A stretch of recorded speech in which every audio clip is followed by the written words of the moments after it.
저희 첫 번째 주제 발표 제목은 중대재해 예방 스마트 안전 보건 기술 및 장비 표준화 방안입니다. 발표에 앞서서 발표자인 저는 스마트 안전 보건 기술 관련된 14년 정도의 경험을 가지고 있습니다. 14년 전에 처음 했을 때는 스마트 안전 보건 기술을 한다라고 하면 많은 근로자와 종사자분들이 나 화장실까지 가는 거다 이렇게 감시하는 거 아니냐 막 그래서 장비 설치하고 돌아서면 막 부시기도 하시고 CCTV에 스프레이도 뿌리시고 이제 그랬던 시점이 약 한 14년 전 시점이었는데 오늘 이렇게 스마트 안전 보건 기술에 대한 표준화와 또 기준 이런 부분들에 대해서 수립하고 또 발표할 수 있는 시간이 된 것을 보니 국내도 스마트 안전 보건 기술이 굉장히 많이 올라섰구나라는 생각이 듭니다. 저는 현재 숭실대 안전융합대학원에서 개관교수로도 활동을 하고 있습니다. 그럼 지금부터 발표를 시작하도록 하겠습니다. 발표는 전체적으로 저희 협회에서 중대재해 예방 스마트 안전 보건 기술 및 장비 표준화를 추진하게 된 개요와 여러 가지 그 부분들을 근거 자료들을 소개를 할 예정에 있고 그 중에서 하나의 아이템에 대해서 구체화돼서 설명을 드리려고 하고 있습니다. 그리고 마지막 부분에서는 발표 자료에는 넣지는 못했지만 현재 해외에서 스마트 안전 보건 기술 적용된 사례에 대해서 발표를 해드리려고 하고 있습니다. 첫 번째 한국 스마트 안전 보건 기술 협회가 단체 표준 형태로 장비 표준화를 하게 된 계유에 대해서 말씀을 드리겠습니다. 현재 우리나라는 사망 등 중대 재해 예방을 하기 위해서 4차 산업혁명 시대에 맞는 스마트 안전 보건 기술 및 장비의 개발과 실질적인 현장 적용에 대한 요구가 확대되고 있습니다. 이에 걸맞게 스마트 안전 보건 기술 및 장비의 적합성, 효율성을 확보하기 위한 표준화 등이 필요하여 2024년 저희 협회는 이 표준을 제정을 하게 되었습니다. 또한 이 표준은 스마트 안전 보건 기술 및 장비에 대한 표준화 수립을 기반으로 국내 산업 현장에서 요구되는 스마트 안전 보건 기술 및 장비의 특성을 분석하여 체계화하고 또 해당 부분을 가지고 교육 및 세미나의 활용 등을 통해서 제조, 물류, 설치, 사용 등 전반적인 산업 현장에 복음을 확산하는 것을 추진을 하고 있습니다. 주요 표준화 목적은 가와 나 두 가지로 보시면 될 것 같습니다. 표준 개발을 통해서 무분별한 스마트 장비를 억제하고 장비 안정성 및 산업재해 예방의 효과성을 향상시키고 산업 현장의 스마트 안전 보건 기술 및 장비 활용 가이드라인을 제시하는 것을 목표로 하고 있습니다. 지금까지의 스마트 기술은 IT에서 추진했던 그런 어떤 솔루션을 개발하면 그냥 그거 그대로 갖다가 산업 현장에 놓으면 되는 줄 알고 있었습니다.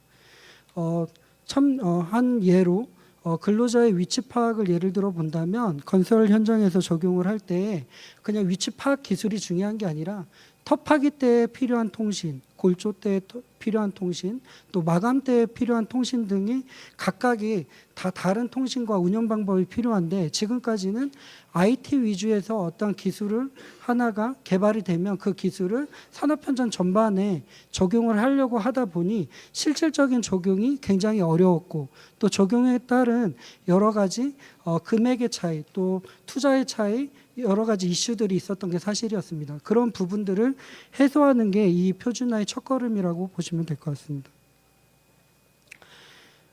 저희 한국 스마트 안전 보건 기술 협회에서는 그 단체 표준화를 위해서 올해 2월에서 3월 사이 기술 및 장비 아이템 신청 접수를 받았습니다. 그리고 3월 16일 단체 표준 작성을 위한 아이템 선정위원회를 개최를 하였고요. 3월에서 5월간 표준안 개발 및 가이드라인 자료를 작성을 하였습니다. 그리고 5월 24일 단체 표준 개발 원안 작성 회의를 개최했고 6월 11일 단체 표준 심사위원회를 개최해서 오늘 여기 계신 분들에게는 아직 제공은 안 됐지만 위와 같은 표준화 책자까지 이제 완료를 해서 곧 저희 협회에서 관련 파일이나 이런 부분들을 공개할 예정이 있습니다. 해당 단체 표준을 하기 위해서 보시는 것처럼 각계 분야의 전문가 분들과 함께 표준심사위원회를 개최해서 진행을 하였습니다. 그리고 스마트 안전 보건 기술 및 장비 분류는 산업 안전 보건 관리비 분류 체계에 따른 스마트 안전 보건 기술 및 장비를 가지고 저희가 분류 체계를 가져서 대분류, 중분류, 소분류를 보시는 것처럼 또 재해 관리 유형에 따라서 나눴고, 해당 부분이 필드에서 산업 안전 보건 관리비 분류 체계에 맞게끔 사용될 수 있도록 가급적이면 맞추려고 노력을 많이 했습니다. 하지만 앞서도 말씀드렸다시피 스마트라는 용어 자체가 굉장히 좀 광범위하게 쓰이는 그런 부분들도 있고, 또 아이템이 재유형의 전체적인 환경적 요소 또 상황적 요소를 다 커버를 할 수 없는 아직은 단계다 보니까 최대한 저희가 분류 체계를 지키려고 노력을 했고, 재 관리 유형에 따라서 활용될 수 있도록 노력을 하였습니다. 오늘 근본 세미나 이후에 오늘 7월 산업안전보건에 대한 세미나 이후에 저희는 해당 표준화에 대한 여러 의견들을 더 취합을 해서 표준화에 대한 완성도를 높여서 9월에는 국회 포럼, 또 산업표준 심의회 심의, 그리고 10월에는 재정 고시 및 등을 해나가려고 노력을 해나가겠습니다. 그리고 협회에서의 그냥 어떤 단독적인 그 가이드라인을 표준화를 만들기 위해서 했던 게 아니라, 보시는 것처럼 다양한 현재 나와 있는 타 협회의 표준화 자료라든지 아니면 국방부에서 가지고 있는 그런 자료라든지 그 국토안전 관련해서 나온 여러 가지 가이드라인들을 참조해서 저희 표준화에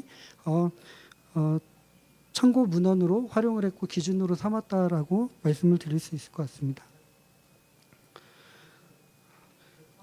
저희는 이번 아이템이 총 그 9가지 아이템을 대상으로 표준화를 진행을 했습니다. 아이템은 6-1번부터 6-9번까지 보시면 될 것 같고, 이번 세미나 지금 제 주제 발표에서 한정된 시간 때문에 전체 아이템에 대해서는 소개는 어려울 것 같고요. 아이템에 대해서는 주제 발표하시는 또 분들이 발표를 해주실 거라 보고 있고, 제가 이제 표준화를 진행을 했던 것 중에서 아이템 하나 6-2 고소 작업자용 후크 체결 감지 스마트 기술 및 장비에 대해서 설명을 하도록 하겠습니다. 고소작업자용 후크 체결 감지 기술 및 장비는 일반 사항은 고소작업자용 스마트 안전고리라고 하는데요. 스마트 안전고리의 실시간 체결 유무라든지 비계 및 비계 또는 구명줄의 정상 체결인지를 판단하는 게 매우 중요한 부분인데, 저희 협회에서 중요하게 생각한 한 가지 더는 고소에 올라갔을 때 이 후크를 이렇게 몸 쪽에 체결하는 부분들이 상당히 많습니다. 몸이라든지 아니면 밑에 하부에 이제 몸 쪽에 체결하는 부분이 있어서, 현재 나와 있는 그 스마트 안전 기술로는 몸과 이쪽 그 안전대에 체결을 한 것도 고소에서 체결로 인식되는 경우들이 상당히 많다 보니까 그 신체 체결에 대한 체결을 실시간 판단하는 기술들이 상당히 중요한 이슈 중에 하나라고 봤습니다. 그래서 신체 체결에 대한 부분이라든지 아니면 이 후크의 홀더를 벗어났는지 이런 부분들을 실시간 체결할 수 있는 그런 기술에 대한 기준들을 저희가 지정을 하였고요. 동작 원리에서도 어떤 그 알람의 불빛 알람과 또 소리 알람, 또 실시간으로 모니터링을 할 수 있는 그런 동작 원리 등을 저희가 가이드에 표준화 자료에 이제 삽입을 하게 되었습니다. 기술 구성에서는 이제 고소 작업이다 보니까 장비 그 해당 작업자가 고소에 올라갔는지 고도 체크를 기본적으로 하고, 후크 안쪽에 어떤 그 스캐폴더라든지 로프, 벨트 등의 체결 그 머티리얼을 확인할 수 있는 어떤 여러 가지 DOF 센서나 아니면 라이다 센서 등을 통해 가지고 체결 유무를 실시간 체크할 수 있는 이런 기능들을 기술적 기준으로 넣게 되었고요. 보시는 화면의 동영상처럼 실제 그 그러니까 후크에 대해서 어떤 이제 벨트라든지 신체 아니면 스캐폴더에 이제 장착이 됐을 때 디스플레이를 통해서 해당 후크가 이제 어떤 머티리얼, 로프인지 벨트인지 이제 실시간 체크할 수 있는 그런 부분들, 또 고소에서 이제 신체 체결이 되었을 때 이제 신체 체결이라는 이제 부분이 체결하려니 올 수 있는 이런 부분들. 그래서 저희가 표준화 가이드를 만들 때 어떠한 그 현실 가능성이 없는 그런 부분들을 위주로 한 게 아니라 현재 나와 있는 그 기술들 중에서 제2유형 고소 사고에 대해서 사고 유형을 면밀히 분석을 하고 해당 유형을 감소시킬 수 있도록 어떤 부분들을 이제 직접적으로 체크를 하고 스마트 기술이 적용되면 도움이 되는지를 저희가 적극적으로 분석을 하였습니다. 그리고 해당 그 장비에 대한 이제 조작 방법 등도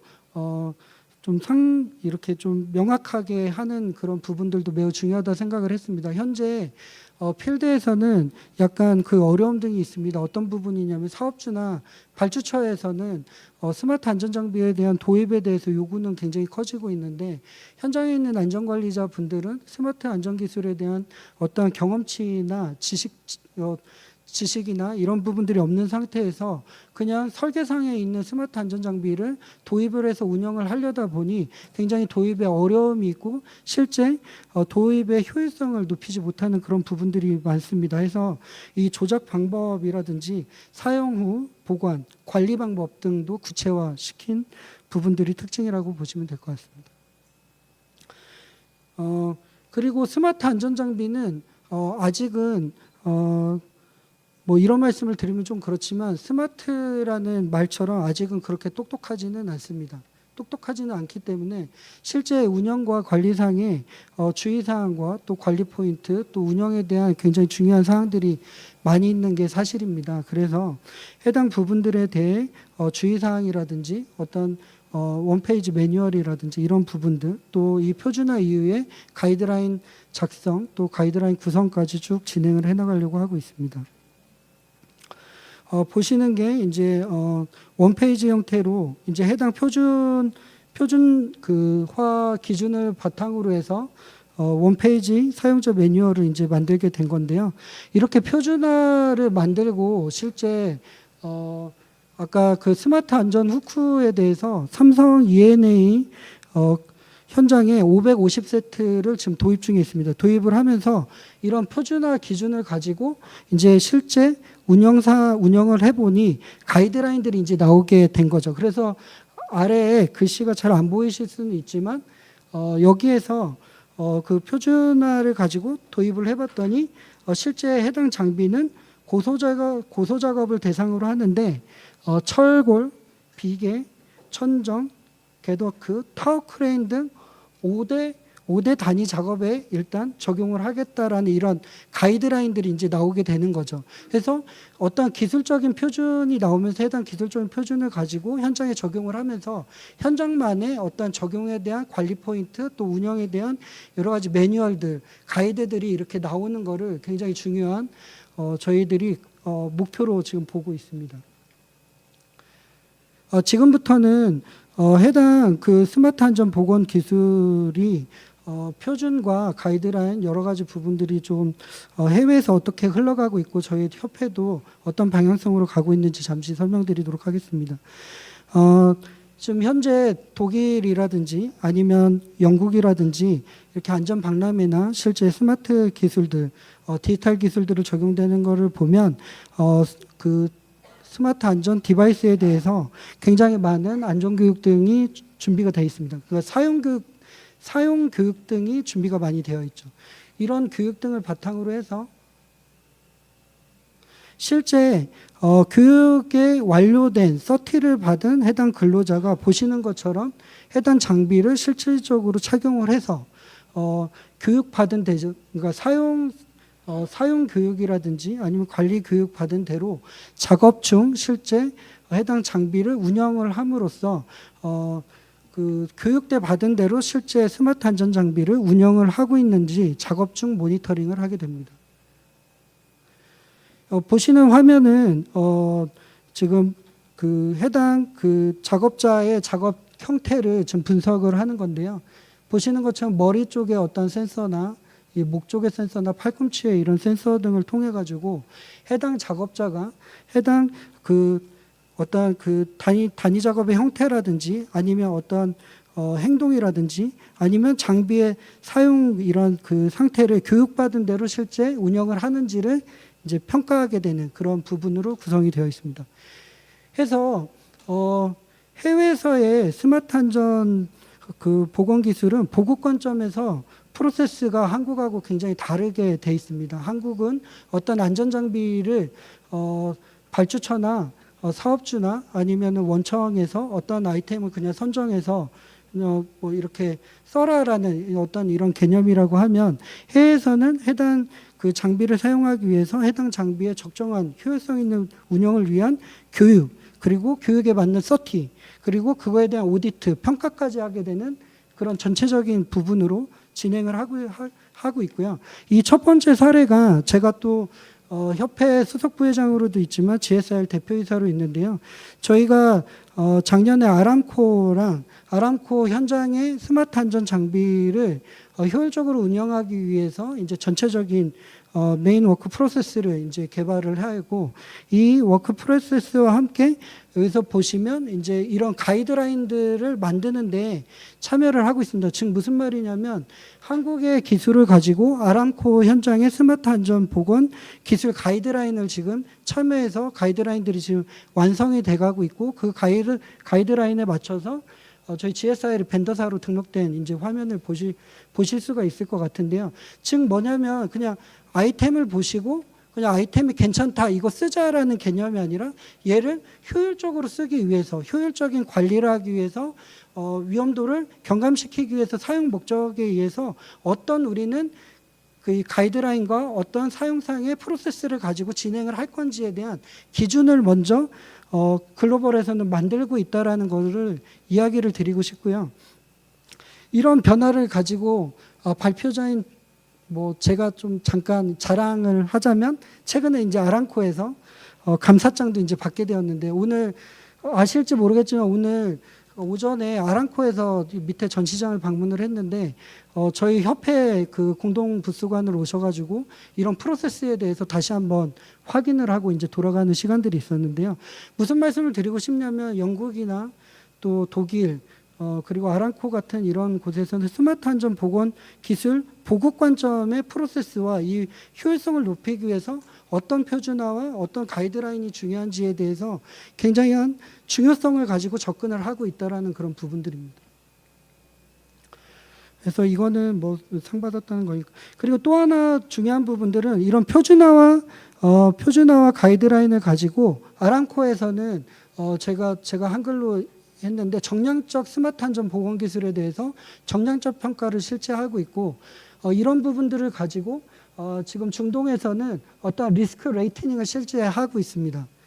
그래서 여기에서 올라오는 이런 데이터들을 가지고 단순히 그곳에 사람이 있냐 없냐, 뭐 중장비에 사람이 접근했냐, 그 실시간 데이터만 보는 게 목적이 아니고, 중요한 거는 이 데이터를 가지고 어떤 평가, 오디트를 해서 그거를 정량적으로 바꾸는 데까지 올려서 이거를 그냥 써라로 끝나는 게 아니라 이 부분을 정말 효율적으로 썼는지, 그 기준대로 썼는지, 이런 부분들을 정량적 평가하는 평가 기준까지 가는 게 굉장히 중요한 부분이라고 말씀드릴 것 같고, 마지막 하나는 저희 GSR에서 아람코에 저희가 납품한 솔루션은 저희가 하는 교육을 받지 않으면 서티를 받지를 못해요. 서티가 없는 사람은 저희 스마트 안전 솔루션을 사용을 하지 못합니다. 저는 이 부분도 매우 중요하다고 봅니다. 지금까지 스마트 안전 보건 기술 장비 등은 굉장히 왜 갖다 놨는데 잘 쓰여지지가 않아요. 제대로 안 돼요. 이게 정말 안전에 도움되는지 모르겠어요. 이거는 어쩌면 뭐 기술의 난이도에 따라서 맞는 말씀이기도 하지만, 또 하나는 어떻게 적정하게 사용하는지에 대한 제대로 된 교육과 제대로 된 설명, 그리고 제대로 된 어떤 가이드라인, 또 평가 기준, 이런 부분들이 없어서 발생되는 그런 부분이라고 저는 생각을 합니다. 이런 부분들을 바탕으로 해서 저희 협회에서는, 저희 한국 스마트 안전 보건 기술 협회에서는 지속 가능한 스마트 안전 보건 기술이라는 좀 주제를 가지고, 이 부분이 왜 중요하냐면, 제가 약 한 3주 전에 삼성 관계사 CSO 그 세미나에 강연을 했는데 거기서 나오신 CSO 분들이 다 똑같은 말씀이 뭐였냐면 스마트 안전 보건 기술이 지속 가능하지 않는 것 같다. 그냥 아이템별로 도입되고 그냥 그대로 끝나고 제대로 쭉 평가가 안 되는 것 같다라는 굉장히 중요한 그 메시지들이 있었고, 저는 거기에서 분명하게 어떤 말씀을 드렸냐면 아까 말씀드린 것처럼 왜 안전교육은 하는데 스마트 안전 보건 기술에 대한 교육이 왜 이루어지지 않는지, 해당 교육에 대해서 어떤 이거를 활용할 수 있는, 여러분 그 중요 중장비라든지 중요 공도구 같은 경우 글로벌사에서 판매하는 것들은 그 어떤 교육이 되지 않고 서티를 갖고 있지 않으면 해당 장비를 사용하지 못하는 게 글로벌의 현실이고, 한국에 도입될 글로벌 장비들이 국내 도입될 때의 그런 특징들인데, 한국의 기술만은 너무나도 쉽게 진입장벽이 낮게 이렇게 내보내는 그런 특징들이 있는 것 같습니다. 그래서 저희 저희 한국 스마트 안전 보건 기술 협회에서는 한국 스마트 안전 보건 기술원을 만들 예정이고, 한국 스마트 안전 보건 기술원을 중심으로 해서 스마트 안전 보건 기술 표준화를 계속 확충해 나가려고 하고 있습니다. 현재 9가지의 아이템인데요. 점차 아이템 수를 굉장히 많이 늘려서 산업 현장에서 나올 수 있는 그 예상되는 다양한 유형의 위험 요인들을 경감할 수 있도록, 그리고 환경적 요소, 상황적 요소, 또 여러 가지 변경점에 관련돼서 그것들을 해체할 수 있는 그런 스마트 안전 보건 기술들을 발굴을 해서 표준화 작업을 하려고 하고 있고, 해당 표준화로 작성된 그런 아이템들에 대해서는 어떤 커리큘럼 등을 만들어서 교육과정 등을 만들려고 하고 있습니다. 그리고 이 2가지 표준화 자료와 교육과정을 통해서 스마트 안전보건기술 자격제도까지 해나가려고 하고 있습니다. 곧 이런 부분들이 안전관리, 현장에 계신 안전관리자 분들이 부담되면서 스마트 안전기술을 모르시는데 또 스마트 안전기술을 좀 도입을 하셔야 되는 그런 어려움 속에서 그거를 도울 수 있는 사람을 만든다든가, 아니면 그분이 그 역할을 하실 수 있도록 돕는 역할이 상당히 저는 중요하다고 생각을 하고 있고요. 그리고 지속 가능하게 스마트 안전 보건 기술이 나아가기 위해서는 정확한 아이덴티티와 가이드라인, 또 표준화, 또 이 부분이 어떤 식으로 운영될 때 어떤 효율성이 올라온다라는 그런 정량적인 부분들이 앞으로 굉장히 중요해질 거라고 보고 있습니다. 네, 캠토피아의 박상희입니다. 앞서서 안전보건에 대한 협회 차원의 활동들을 보셨다면 지금부터는 스마트 보건에 대해서 표준화 방안 말씀드리겠습니다. 중처법이 된 다음에 사실은 안전의 목소리가 굉장히 높아졌습니다. 예, 훌륭하고요. 다만 이제 보건에 대해서는 그럼 뭘 해야 되는가, 이 부분에 대해서 사실 보건관리자나 보건 담당자분들은 고민이 많습니다. 저희가 이제 말씀드릴 수 있는 보건이라고 하는 것에 중처법에 대해서는 지금 현재 급성 중독과 그다음에 열사병이 올라가 있습니다. 그리고 산업법에서 보건과 관련해서 관리해야 되는 항목들을 보자면 크게 작업 환경 측정, 그다음에 건강검진, 그다음에 근골격계, 그리고 이제 화학물질과 관련된 MSDS 관리와 함께 근로자 건강 증진이 있습니다. 그럼 이 중에서 스마트 기술을 도입해서 우리가 보건에 대한 부분들을 뭔가 지금과 다르게 조금 더 효율적으로 관리할 수 있는 부분들이 무엇인가, 이 부분에 대해서 협회가 이제 고민을 하고 있고, 아까 들으신 것처럼 몇 가지 항목에 대해서 말씀을 드리는데요.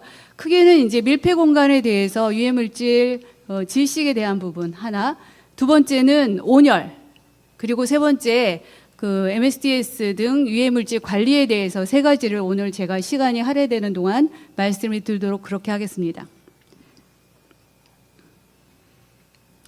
네, 저희 회사는 2002년부터 해서 지금 23년 차고요. 화학물질로부터 해서 안전보건 환경, 그리고 스마트 EHS의 서비스들을 진행하고 있습니다. 그래서 이제 저희가 강점으로 생각하고 있는 것은 컨설팅과 함께 데이터베이스 기반 그리고 솔루션 기반의 3가지를 융합하는 기술로 해서, 예를 들면 화학물질 같은 경우에는 30만 종 이상의 데이터베이스, 그 다음에 위험성 평가에 대해서는 수천 종, 수만 종에 이르는 데이터베이스를 기반으로 해서 솔루션화하고 있다는 데 강점을 두고 있습니다. 말씀드린 대로 지식부터 제가 좀 설명을 드리겠습니다. 아시는 것처럼 그 밀폐 공간에 대한 지식 사고는 다른 일반 사고하고는 좀 차원이 다릅니다. 왜냐하면은 지난 10년 동안에 그 밀폐 공간에 대한 사망자 수가 362명의 재해자 중에서 지금 43%, 다시 말하면 140명 정도가 사망하게 되는데요.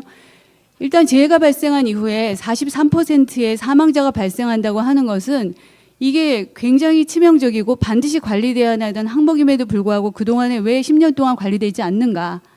물론 교육의 문제도 있고 그리고 이제 그 환경에 대해서 나름 관리도 해왔다고 하지만은 이런 부분이 이제 말로 저희가 스마트 기술을 이용해서 스마트한 관리를 해야 되는 보건의 항목이라고 생각해서 말씀을 드리겠습니다. 아시는 것처럼 지금 미국의 오샤나 또는 영국의 안전보건청 같은 경우에는 밀폐 공간에 대해서 산소 그리고 유해가스에 대해서 관리하도록 그렇게 하고 있습니다. 우리나라 역시 지금 산업안전보건법 상에서 이 부분을 산업안전보건 기준에 관한 규칙을 두고 있고 여기에 산소나 일산화탄소, 황화수소 등 유해가스에 대한 근거를 가지고 있고 특히 19년도에는 무선 통신이 가능해서 무선 통신을 이용한 지금 모니터링이 가능하도록 길을 열어둔 바 있습니다. 역시 이제 고용부가 많은 노력을 했다고 보여집니다. 그러면 이제 미국하고 영국하고 봤을 때 이미 이제 미국의 오샤 같은 경우에는 사전에 밀폐 공간 출입에 대해서 반드시 허가를 득하도록 하고 있고 영국의 지금 안전보건청에서는 밀폐 공간에 들어가지 않는다. 그리고 불가피하게 들어가야 한다면 안전 시스템을 따르도록. 다시 말하면 실제로 밀폐 공간에 사람이 가능하면 들어가지 않도록 하는 이 규정을 두고 있습니다. 그러다 보니까 이 부분이 바로 이제 스마트한 기술들이 적용될 수 있는 부분이고 우리나라만이 반드시 이런 스마트한 그 기술들을 도입하고 있는가? 그렇지 않습니다. 유럽에 지금 유럽 오샤 같은 경우에 이미 디지털라이제이션 오브 워크라고 해가지고 작업 중에 AI나 기타 스마트한 기술들, 디지털 기술들을 이용해서 이런 부분들의 안전 보건을 확보하도록 되어 있고 역시 미국의 IOC도 지금 스트래티직 플랜이라고 해서 안전 외에 상당한 부분이 보건 파트입니다. 그러면 우리가 안전에 이어서 이제 보건의 부분에 이제 관심을 기울여야 할 때고 이런 부분에 스마트한 기술들이 미국이나 유럽의 동향에 맞춰서 준비돼야 된다 이렇게 볼 수가 있겠는데요.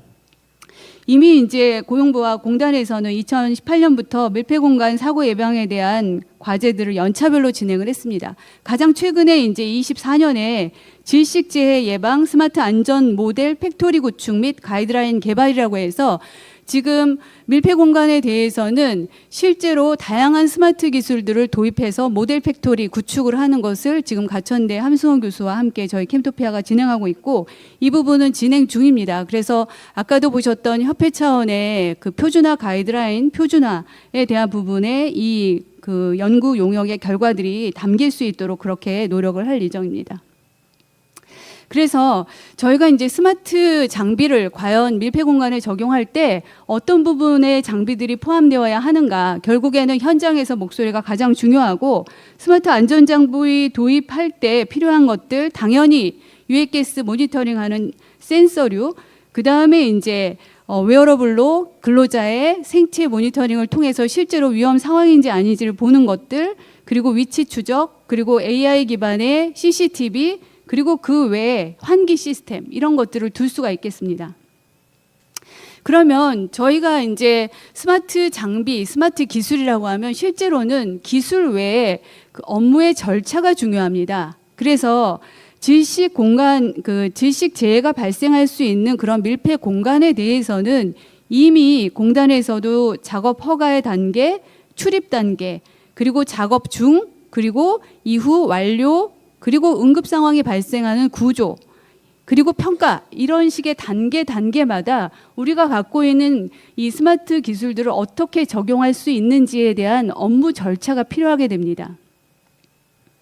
그래서 지금 밀폐 공간 작업 허가 절차에 대해서는 이미 공단의 지침을 통해서 작업 계획을 수립하고 그 다음에 작업 허가 대상을 검토 요청한 다음에 밀폐 공간에 대해서 해당이 된다면 거기에 대해서 조치를 하고 작업 허가 승인 이후에 이제 하도록 이렇게 되어 있는데요. 이 부분에 그러면 어떠한 스마트 장비들을 적용할 수 있겠는가라고 본다면 사전에 그 출입 하기 전에 당연히 위험성 평가를 하고 그 다음에 안전작업 허가서를 발행하면서 이후에 이 부분에 대해서 교육이 필요합니다. 그래서 교육을 위해서는 TBM 활동들을 하고 실제로 출입과 그 다음에 작업 중에는 이런 유해가스 모니터링을 실시하도록 하고, 이때 모니터링은 거치식과 함께 작업자의 그 웨어러블 형태로 해서 부착할 수 있는 그 두 가지 형태를 생각하고 있고, 그리고 중요한 것은 작업자가 위기 상황에 발생할 수 있기 때문에 이 부분에 작업자 생체 모니터링을 함께 진행하는 것으로 그렇게 적용할 수 있겠습니다. 그래서 이제 지금 보시는 것이 이제 그 저희 회사 개발한 모바일 TBM 솔루션에서 위험성 평가와 함께 그 교육을 할 수 있는 TBM, 그리고 환경 측정 센서로 해서 아까 산소 그리고 기타 메탄과 황화수소 등을 복합가스로 측정할 수 있는 거치식과 함께 근로자에게 착용할 수 있는 휴대용, 그리고 생체 모니터링을 할 수 있는 스마트워치, 그리고 이제 관제 시스템이 되겠습니다. 여기에는 스마트 안전장치를 설치할 때 고려할 사항들이 상당히 많습니다. 예를 들면 가스 농도를 측정하는 센서와 관련해서 실제로 센서의 재현성과 정확성, 그리고 온습도 환경에서 제대로 작동하는가, 그리고 이제 근로자 심박과 관련된 부분에서도 역시나 전체적으로 통신에 대한 부분까지도 고려를 해야 되는 기술과 함께 작업 프로세스에 대한 부분들이 상당히 면밀하게 표준화에 담겨져야 됩니다. 그래서 이제 이 부분 넘어가도록, 예를 들어서 사람이 진입하지 않도록 하는 절대로 진입하지 않아야 된다라든지 지하 공동구 같은 경우에서는 이런 유해가스 모니터링 자체를 사람이 아닌 로봇에도 이렇게 장착할 수 있도록 할 수 있겠습니다. 그래서 저희가 지금 스마트 보건의 지금 밀폐 공간이라고 하면은 크게 표준화와 관련돼서 고려해야 될 사항들을 중심으로 좀 말씀을 드리면, 일단은 센서의 성능 평가입니다.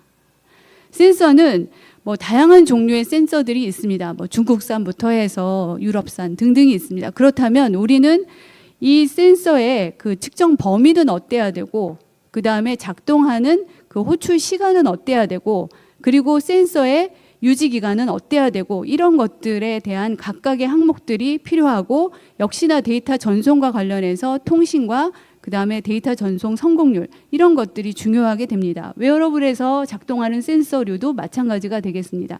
그래서 지금 보시는 것은 센서와 관련돼서 산소, 일산화탄소, 황화수소, 기타 이산화탄소, 그리고 메탄에 대한 각각의 센서와 관련된 드라프트로 안을 제시를 한 것이고요. 마찬가지로 스마트 밴드에 해당되는 지금 산소 포화도, 심박, 체온, 그리고 기타에 대한 그 센서 항목들을 보시면 되겠습니다. 결과적으로 이런 것들을 이제 밀폐 공간에 활용했을 때 실제로 질식 재해 예방을 위해서는 아까도 말씀드린 업무 절차와 관련된 지원 시스템이 필요하고, 그 다음에 센서류와 관련된 가스 농도 측정 센서와 거치형 휴대용, 그리고 근로자 상태 모니터링을 위한 웨어러블, 이런 부분들이 작동되면서 이것이 초동 대응을 위한 유관기관에 전달될 수 있도록 이런 전체의 시스템이 필요하게 됩니다. 그래서 저희가 지금 협회를 통해서 준비하는 부분들은 전체 이 큰 그림의 절차들이 모두 다 들어가 있다라고 보시면 될 것 같습니다. 뒷부분에 제가 표준화와 관련된 몇 가지 이슈사항과 고려사항, 그리고 정부의 지원사항 요청드리는 부분들을 좀 말씀을 드리겠습니다. 일단 밀폐 공간을 이어서 두 번째 온열에 대해서 시간 관계상 넘어가겠습니다. 온열 질환은 저희가 최근 3년간 지금 그동안 저희가 지금 뭐 2달 빨리 이렇게 덥다라고도 얘기하는데, 온열 질환과 관련해서는 유례 없이 지금 사망자 수가 올라오고 있고요. 실제로 사망이 발생하는 그 연령대들을 보면은 시니어 계층들, 그리고 또 실제 사망과 관련돼서 영향을 줄 수 있는 것들이 심혈관 질환과 같은 기저질환 환자들이 여기에 유해 그 취약 요인으로 지금 도출되고 있습니다. 그러면 이미 공단에서는 이런 온열 질환과 관련해서 온도, 습도에 대해서 지금 체감 온도와 관련된 이런 매트릭스 표를 제시하고 폭염의 위험 단계별 대응을 지금 위험부터 해서 이렇게 쭉 제시를 하고 있습니다. 그러면 이런 체감 온도만이 그러면 충분한가라는 부분에 스마트 기술들을 적용을 해볼 수가 있습니다. 그건 뭐냐면 가장 쉽게는 시중에 나와 있는 이런 스마트워치를 기초로 해서 근로자 생체 정보를 기본으로 해서 생체 정보를 통한 온열 경고를 주고 그 부분에 대해서 근로자 감독자라든지 또는 주위에 병원이라든지 보건소나 또는 119에 이렇게 초동 대응할 수 있도록 하는 그런 체계를 말씀드리는 겁니다. 그러면 이제 아까 말씀드린 그 체감 온도 외에 실제로 사람에 대한 온열 지표를 생각할 때 위험도를 고려할 때 말씀드린 그 온습도 또는 자연 온도 외에 개인의 생체 정보 그리고 그 외의 정보들을 고려해서 개인에 노출되는 그 온열에 대한 지표를 산정할 수 있습니다. 그래서 그 지표를 기반으로 해서 말씀드린 근로자 같은 경우에는 보건관리자에게 경보가 주도록 그리고 지금 행안부 지금 취약계층 그 예방이라든지 또는 복지부에서 하고 있는 댁내 안심 서비스 이런 쪽에서 보자면은 우리가 취약계층 독거노인이라든지 또는 농업의 종사자 또는 공공근로 하시는 분들의 이런 스마트 밴드가 이미 수만 대 착용이 되고 있습니다. 그렇다면 이제는 공단이 고용부가 이 부분에 대해서 그 표준화를 진행을 해 주어야만 다른 행안부나 또는 복지부에서 이 부분을 효율적으로 활용할 수 있다고 보여집니다. 그래서 이 그림에서도 보시는 것처럼 주체가 누구냐, 다시 말하면 근로자냐 또는 취약계층이냐 또는 일반 그 농업 종사자냐 이런 것들에 따라서 전체에 관한 그 업무와 그리고 초동 대응할 수 있는 프로세스가 달라지게 될 겁니다. 그래서 이제 보시는 것이 온열과 관련해서는 실제로 온열 위험이 있을 수 있는 알람 기준들의 한계치를 설정을 하고 그리고 이제 작업자의 건강 정보들을 건강 검진 결과와 매칭을 시키고 그 다음에 이제 위험 상황이 발생했을 때 주위에 인근의 사람들이라든지 또는 아까 말씀드린 인근의 초동 대응 기관들로 연락을 준다든지 하는 전체 프로세스가 이제 표준화의 대상이 될 수가 있겠습니다.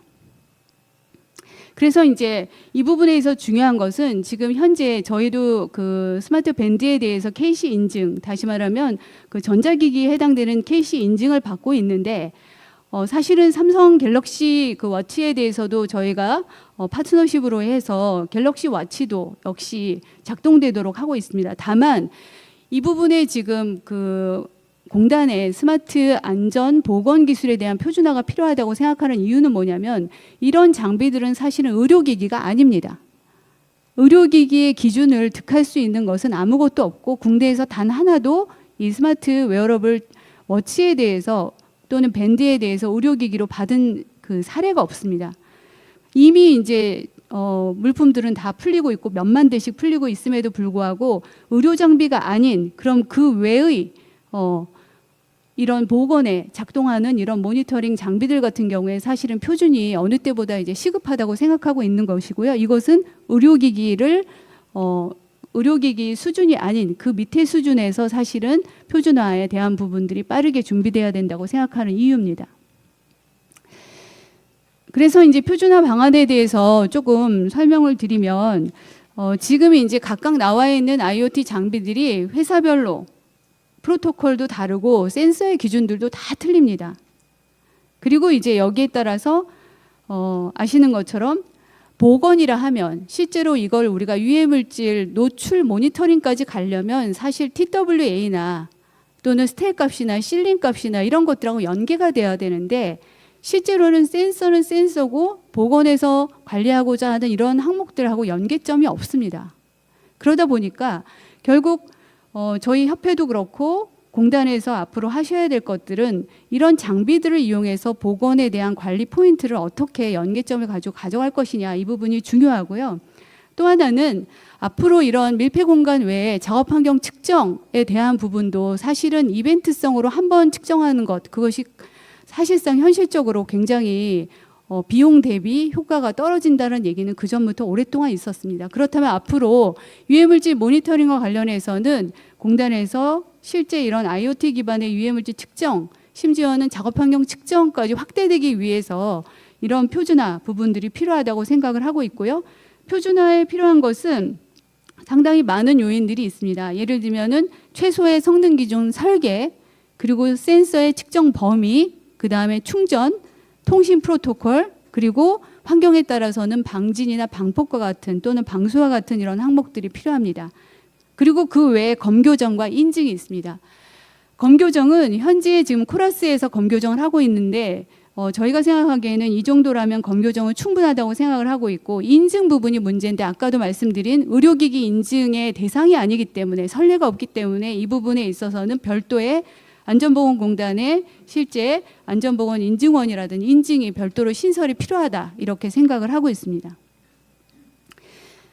그 외에 지금 센서의 신뢰성 관련해서는 상당히 많은 부분들의 고민이 필요합니다. 아까 제가 스펙을 대략 말씀을 드렸지만 사실은 밀폐공간 같은 경우에는 굉장히 고농도입니다.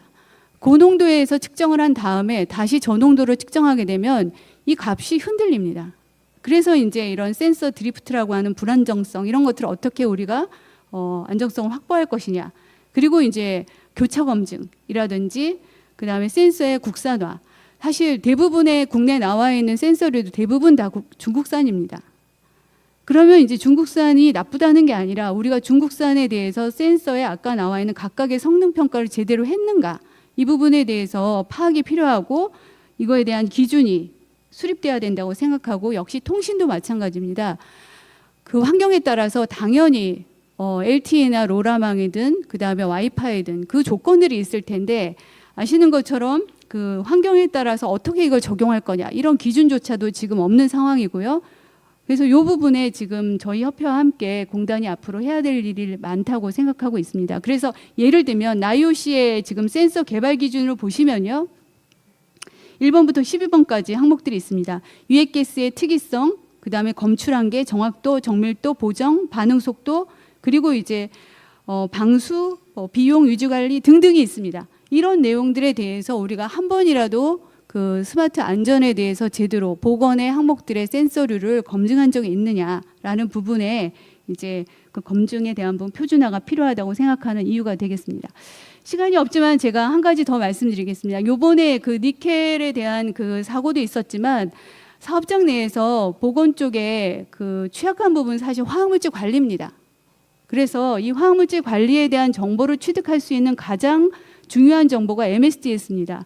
그러면 이 MSDS 정보에 실제로 담겨져 있는 정보가 적정하냐라는 부분을 굉장히 중요하게 생각해야 되는데요. 이번에도 일부 지금 그 정부에서 나와 있는 그 불을 끄면 니켈 베이스의 그 소화제로 물이 이렇게 기재되면서 문제가 크게 또 나오지 않았습니까? 다시 말하면 MSDS에 대한 적정성에 대한 부분인데요.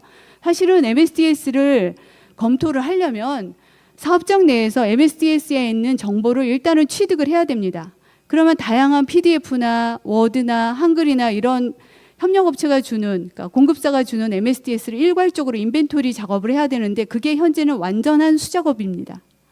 그러면 이제 수작업으로 발생한 그 화학물질 인벤토리를 가지고서 사업장 내에서 어떻게 관리를 할 거냐, 굉장히 어려운 문제죠. 그래서 이제 제일 중요한 소화제는 뭘로 끌 것이며 법적 사항은 뭐 제대로 들어가 있는지, 이런 것들, GHS 분류는 제대로 되어 있는지, 이런 걸 보려면 결국에 MSDS 자료들을 추출을 해야 되는데요. 그래서 이제 적정성 검토로 넘어가야 되는데, 그래서 이제 저희가 AI 기반의 MSDS 그 자동 추출 및 적정성 검토하는 프로그램, 결국 이제 표준화와 관련해서는 당연히 이것은 고용부에서 제시하고 있는 물질안전보건 자료에 대한 그 규칙, 기준, 그거를 이제 표준화의 원천으로 삼아야 되겠죠. 그래서 예를 들면은 MSDS 안에 MSDS의 어떤 형태든 사업장이 수천 가지, 수만 가지의 엑셀, 한글, 워드, PDF 등의 MSDS를 저희 MSDS AI 기반으로 돌리면 모든 정보들이 이렇게 한 번에 추출이 됩니다. 정확도는 99.7%고요, 현재는. 그래서 이런 부분들을 가지고서 사업장 안에 지금 화학물질, 화학 제품에 대한 모든 정보들을 한꺼번에 트래킹하고, 그 다음에 그걸 기반으로 해서 적정성 검토를 할 수 있는 이 기반이 되지 않으면 최근에 일어난 그런 화학사고 또는 화학물질 기반의 이런 사고들은 언제든지 발생할 수 있다고 생각합니다. 저희가 이런 스마트 기술들을 사실은 그 보건 쪽에 적용할 때 제대로 된 그런 그 사업장 관리를 할 수 있다고 생각합니다. 제가 시간이 조금 지나가서요. 다시 한번 요약을 하자면 보건과 관련해서는 말씀드린 작업환경 측정, 그다음에 밀폐 공간과 관련된 그 지식, 그리고 화학물질 관리, 그리고 온열 이 부분에 대해서 현재 그 표준화 작업들을 하고 있고요.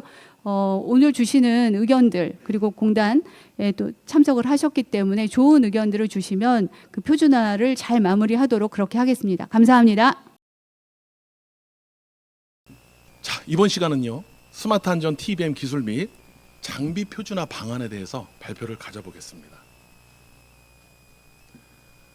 여러분들 안 믿기시지만요. 저기 있는 캐릭터가 양박사 캐릭터입니다. 웃기죠? 제가 한 20kg 정도 빼면은 저런 모습이 나올 것 같습니다. 그래서 저희 한국 스마트 안전 보건 기술 협회 저희 캐릭터고요. 간단하게 이렇게 컨텐츠로 준비를 시작을 하겠습니다. 저희 한국산업안전기술단은요. 2010년도 오픈했습니다. 15년 차로서요. 수원 영통에 있고요. 고용노동부 안전관리 전문기관 교육기관을 운영하고 있습니다. 직원은 25명 정도 되고 있고요. 실제 사무실 230평의 최대 구매로서요. 전시관을 가지고 있습니다.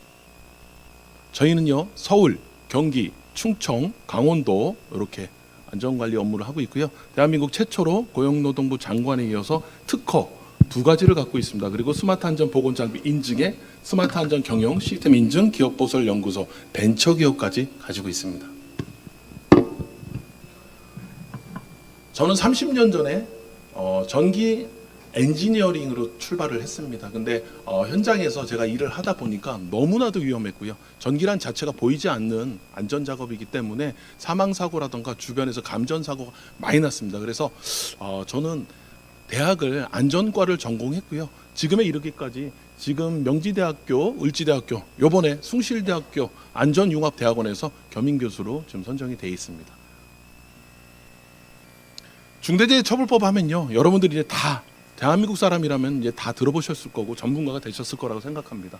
매년 제가 강조를 하지만 제일 중요한 거는요. 상당한 주의와 감독이라는 문구를 여러분들 좀 생각하시면 좋으실 것 같아요. 저희가 여러분들 운전하시다 보면요. 블랙박스라는 게 다 있습니다. CCTV를 다 갖고 있죠. 왜 갖고 있을까요? 사고가 났을 때 실시간 우리가 데이터를 찾는 겁니다. 그렇다면요. 중대재해처벌법에서는 안전관리에 대해서 블랙박스와 CCTV 역할을 할 수 있는 상당한 주의와 감독을 요구하고 있습니다. 그러면 어떻게 해야 될까요? 그리고 중대재해 감축 보드 로드맵 발표 자료 2020년 11월 30일 날 보면요. 중대재해 감축 로드맵 발표에 이어서 올해 산업안전 대진단 50인 미만 사업장만 80만 개소가 넘습니다. 희한하게도요. 중대재해처벌법 시행 이후 산업재해 발생 현황이 조금씩 늘어나고 있습니다. 단지 사망재해가 많이 줄고 있는데 올해 어떻게 했습니까? 올해 아주 많이 일어날 거라고 지금 생각하고 있습니다. 자, 여러분도 지난주 월요일 날 발표한 사실을 느끼셨을 겁니다. 화성 화재 꼭 달나라도 아니고 어떻게 대한민국에서 이런 사고가 났는지 저도 이해가 안 가고 있습니다. 불편한 지시를 외국인 노동자 안전교육만 했다라면 대표님께서 뭐라고 그러실 거세요? 안전교육 충분히 했다고 말씀하셨죠. 지금 네이버 뉴스를 보니까요. 전혀 안 돼 있다고 얘기가 나오고 있는데 하물며 외국인 근로자들을 어떻게 관리를 했었을까요? 저도 믿기지 않는 현실입니다. 정말 화재 발생 후 1분도 안 됐는데요. 직장 내 CCTV가 안 보일 정도입니다. 과연 1분 안에 피난할 수 있는 소방훈련이라든가 안전교육을 제대로 했었을까요? 2024년 6월 27일 화성 화재 유사사고 예방 안전수칙 준수를 위해서 긴급 현장지도 고용노동부에서 발표를 했습니다. 그래서 리튬 취급 안전작업에 대해서 안전수칙을 발표를 했고요. 자체 점검표를 배포를 했습니다. 자, 대한민국은요. 그럼 도대체 안전관리나 안전교육을 어떻게 했는지 한번 제가 만든 게 아니고요. KBS 뉴스에서 나온 거 한번 동영상 보겠습니다. 사업장 안의 위험 요인을 미리 살펴서 통제하는 예방 시스템도 제대로 작동하지 않고 있습니다. 작업 계획서도 없이 위험한 일에 노동자를 투입하는가 하면 안전교육도 이 증빙용 사진만 찍는데 급급한 경우도 있습니다. 이어서 홍성희 기자입니다. 지난 3월 현대제철에서 50대 노동자가 460도 고온의 용기에 빠져 숨졌습니다. 고용부 조사 결과 해당 작업의 작업 계획서는 작성되지 않았던 것으로 드러났습니다. 작업 표준 이런 것들은 항상 현장에 비치되어 있어야 되고 그런데 그런 내용들이 하나도 없었고 제가 현행법상 사업주는 안전한 작업 방법 등을 작업 계획서로 작성하고 근무자에게 알려야 하는데 지켜지지 않은 겁니다. KBS가 중대재해처벌법 시행 이후 발생한 중대재해 168건을 분석한 결과 작업 계획서를 작성하지 않은 사례가 38건이나 됐습니다. 누구누구는 몇 번 블록에 가서 일하고 누구누구는 어디 탱크에 들어가고 작업 오더를 받고 바로 가는 거죠. 하청 노동자들은 그 작업 계획서가 어디에 어떻게 써있는지 모르는 거죠. 안전 교육은 어떨까? 한 건설 현장 교육장에서 촬영된 영상. 자리를 바꿔 앉으라고 한 뒤 사진을 찍습니다. 여러 번 교육한 것처럼 꾸미는 겁니다. 교육을 하는데 초점을 두는 것이 아니라 만약에 사고가 났을 때 저 사람이 안전교육을 받았다라는 것을 입증하기 위한 서류를 꾸미는데 위험성 평가 제도도 아직 실효성이 떨어집니다. 작업별 위험 요인을 파악해 평가한 뒤 필요한 조치를 해야 합니다. 노동자를 참여시켜야 한다고 법에 명시돼 있습니다. 그러나 노조가 없는 하청업체에선 형식적으로 이뤄진다는 지적이 나옵니다. 관리자들이 이 사람을 여러분들 대표로 뽑겠습니다. 괜찮죠? 하는 식으로 하기 때문에 관리자의 지시에 순종하는 사람 중심으로 근로자 대표가 되고 또 설비 개선이 필요하다고 판단돼도 원청이 요구를 받아들이지 않으면 방법이 없는 상황입니다. KBS 뉴스 홍성입니다. 자, 여러분들 보셨겠지만 안전교육을 저렇게 사진만 찍는 안내하는 사람이나 자리 바꾸는 사람이나 전 똑같다고 생각합니다. 어떻게 대한민국에서 이런 일이 벌어지고 있을까요? 법의 테두리만 벗어난다는 대한민국의 아직도 이 안전의식 수준은 아직 한참 멀었다고 저는 생각합니다. 자, 대한민국에서 지금 안전교육의 변화가 시작됐습니다. 고용노동부와 안전보건공단에서는요, TBM 활동을 강화합니다. 작업 시작 전에 차라리 우리 여러분들 학교 다닐 때 시험 보기 전에 무엇을 합니까? 그 10분 동안 외웠던 그 컨닝 페이퍼 만들면서 기억했던 게 사실 시험에 나온다면요, 전체 다 맞을 수 있습니다. 6개월 전에 지난주에 공부했던 게 과연 기억이 날까요? 정말 10분, 20분 전에 위험에 대한 교육만 했더라면 사망사고가 정말 이 이하로 줄지 않을까 생각합니다.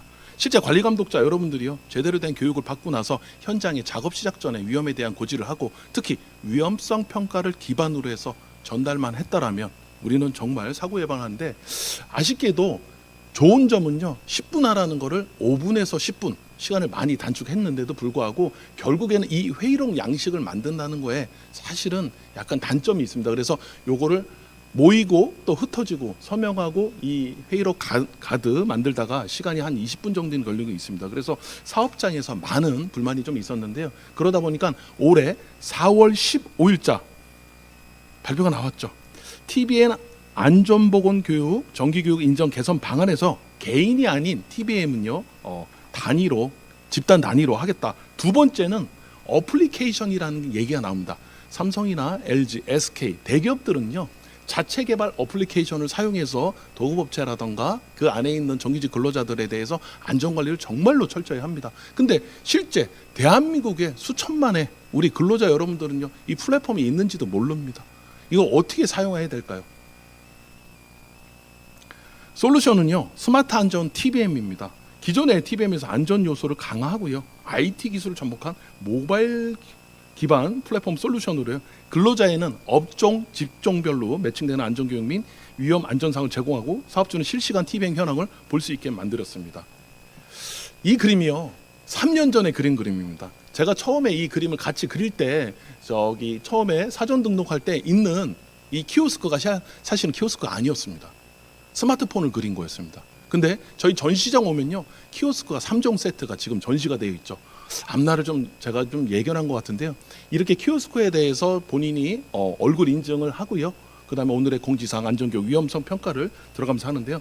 정말로 간단해야 됩니다. 근로자들은요, 앱을 까는데 아니면 시행하는데 어려우면 안 됩니다. 그래서 간단하고요, 오늘의 공지사항 안전교육 위험성 평가까지 실시간 볼 수 있고요. 특히 일용직 근로자들도요, 회원가입 간단하게 해서 들어갈 수 있는데 중요한 거는 8번 항목입니다. 제가 이 플랫폼을 3년간 제작하면서 느낀 거는요. 결과적으로는요. 이 플랫폼에서 가장 중요한 거는 플랫폼이 아니었습니다. 이 컨텐츠였습니다. 제가 안전보건공단에 이 플랫폼을 제작 당시 연락을 드렸습니다. 여기에 들어갈 수 있는 플랫폼을 컨텐츠를 사용할 수 있겠습니까? 당연히 사용할 수 있습니다. 하지만 기업에서 자체적으로 교육할 때는 사용할 수 있으나 저희 같은 교육 목적으로 이익을 목적으로 하는 기관들한테는 양도할 수 없습니다. 그래서 저희가 안전보건공단에서 소개를 받아서 이렇게 애니메이션 2D, 3D 업체에다 의뢰를 했더니 상당한 고가였고요. 실제 저희가 지금 한 120편의 애니메이션을 가지고 있는데 6억에서 7억 정도 들어갔다고 말씀드릴 수가 있습니다. 그래서 실제 이렇게 업종, 직종별 저희가 이 애니메이션 올해 같은 경우는 영어, 베트남, 태국, 중국 버전까지 하고 있고요. 러시아도 지금 들어가고 있습니다.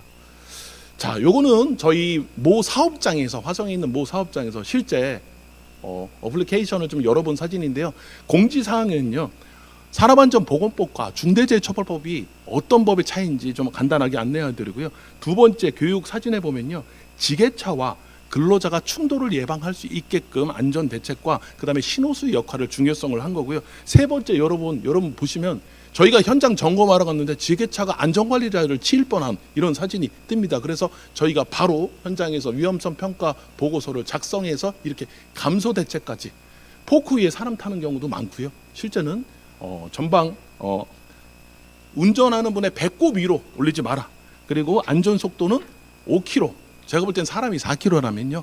5km 정도가 딱 맞다고 생각합니다. 그래서 체크 포인트, 개선 후 위험성 평가를 실시간 볼 수 있게끔 만들어 드렸습니다.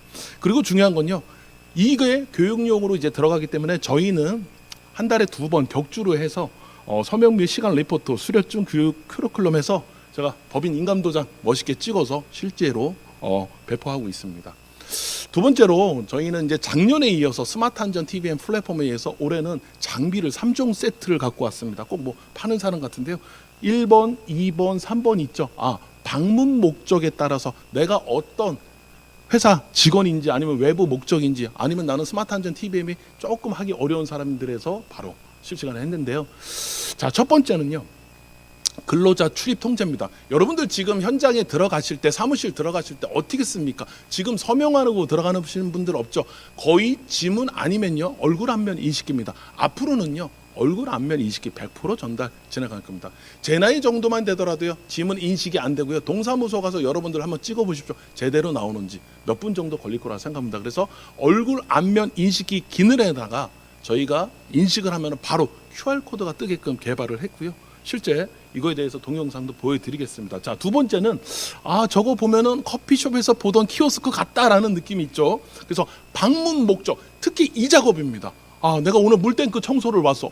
누가 교육을 할 겁니까? 그리고 AS 기사라던가 납품, 사다리, 전기공사, 특히 일용직들 방문 목적에 따라서 교육을 하고 QR을 누르면요. 오늘의 맞춤 교육과 그다음에 위험성 평가 들어가고요. 교육 서명에서 완료까지 마무리되는 순서입니다. 그리고 마지막으로 저희가 개발한 것 중에 가장 잘한 것 중에 교육용 키오스크입니다. 실제 새벽에 교육하시는 분들, 그다음에 외부에서 단체로 오시는 분들, 외국인 근로자, 대한민국에는요 16개국 100만 명이 넘는 외국인 근로자들이 있습니다. 과연 정말 매달 안전교육을 한 적이 있을까요? 저도 안전관리 전문기관에서 20년 근무하면서요 외국인 근로자 버전으로 해본 적이 없습니다. 한국인 버전으로 하면서 같이 이해하고 전달하는 수준이지 그마저도 교육을 할 수 있는 기관이었다면 천만다행이지 않았을까라는 생각을 하는데요.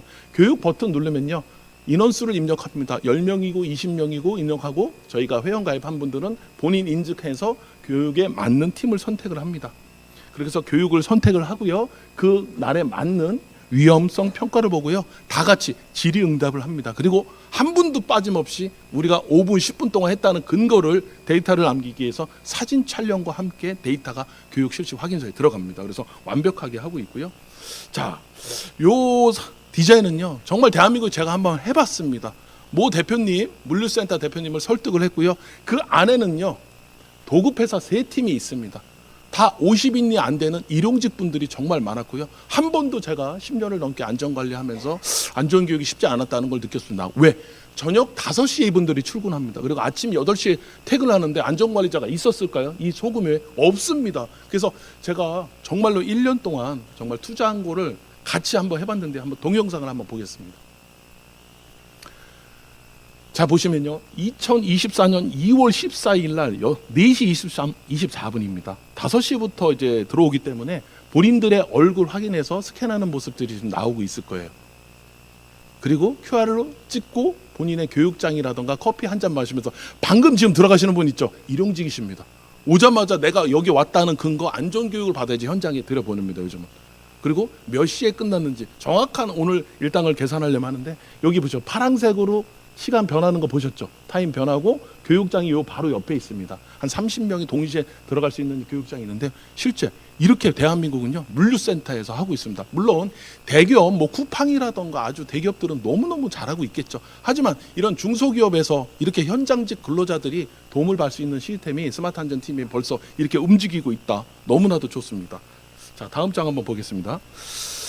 요것도 한번 보시면요, 그 현장입니다. 그 현장의 2탄 버전이 벌써 오픈이 됐죠. 실제 매일매일 작업 시작 전에 4시 반부터 5시까지 10분 정도 안전교육을, 그날의 위험성 평가 애니메이션, 공지사항까지 다 보고요. 현장에 저희가 위험성 평가를 합니다. 30개, 40개를 위험성 평가를 해서 개선이 나옵니다. 일주일에 하나씩 최소한 해달라고 합니다. 그거에 대해서 개선된 거, 실제 이거를 기반으로 해서 작업 반장님, 관리 감독자가 현장에 모바일로 위험성 평가를 기반으로 해서 하는 동영상을 한번 보겠습니다. 소리는 안 들리는 거 좀 이해해 주세요.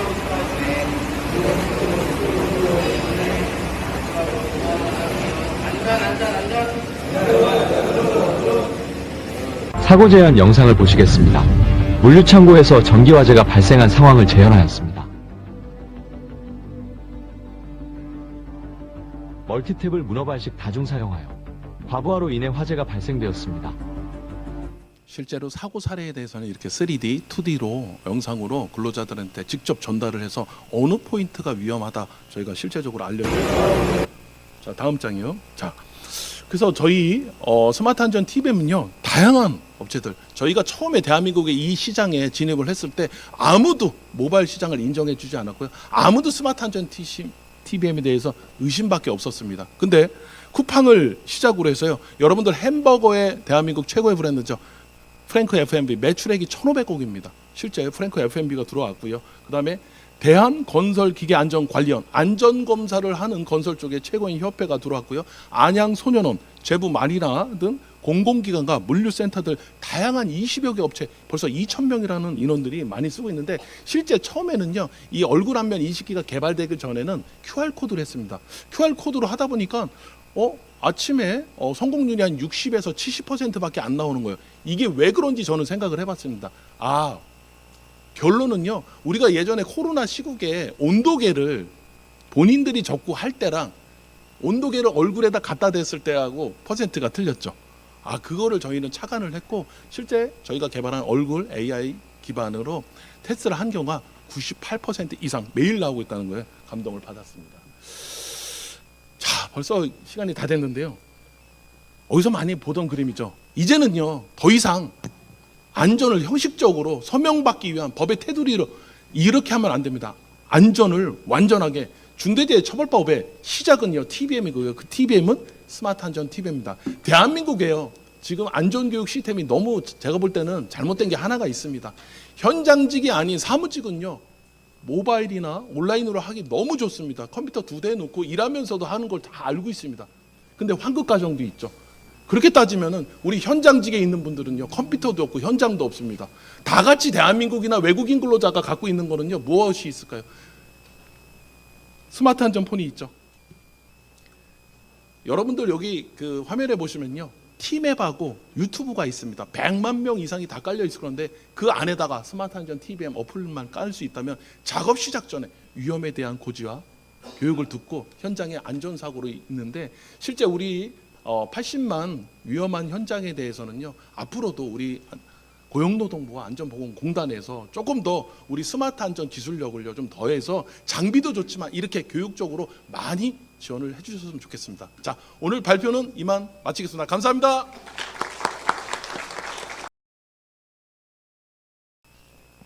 예, 발표는 보시는 바와 같이 소론부터 결론까지 6개의 챕터로 이제 구성이 되어 있고요. 지금부터 본 발표를 시작을 하겠습니다. 그리고 시작하면서 저희 M9 스튜디오에 대한 소개를 먼저 진행을 하고 간단한 영상을 통해서 소개를 하도록 하겠습니다.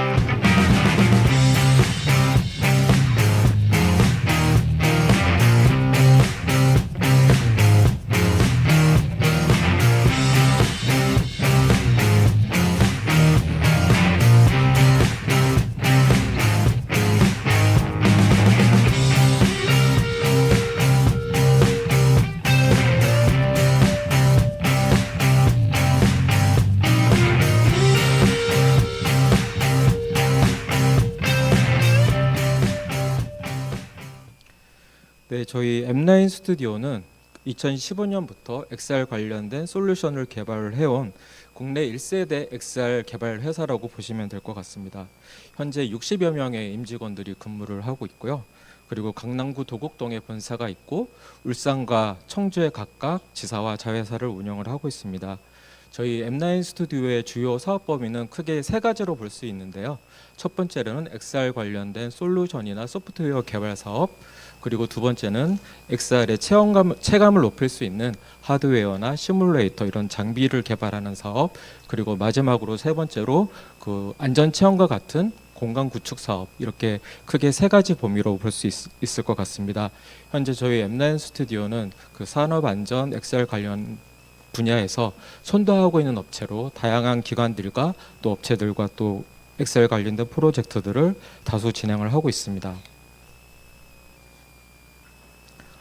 먼저 저희 M9 스튜디오의 강점에 대해서 하나 소개를 해드리도록 하겠습니다.